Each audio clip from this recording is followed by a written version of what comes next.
Mga kaperlas ng silangan, napag-usapan na ba ninyo yung viral na debate tungkol sa diploma o sa diskarte? Maraming nagtatalo kung alin ang mas importante. Alam nyo, para sa iba, diploma ang sagot dahil yan ang tinatawag na security. Pero sa mga taong lumaki sa hirap, diskarte ang naging sandata nila para mabuhay.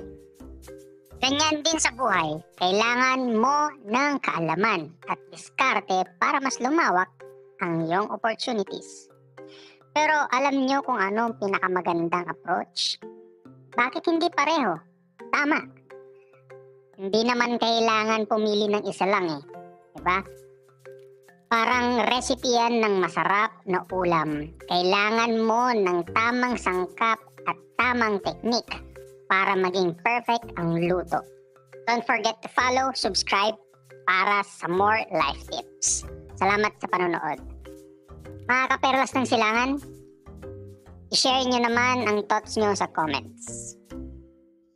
Kung na-inspire kayo sa video na to, i-like at i-share nyo na. Pwede tayong dumiskarte para makakuha ng diploma. Tapos, gamitin natin yung diploma para mas mapaganda pa ang diskarte natin sa buhay.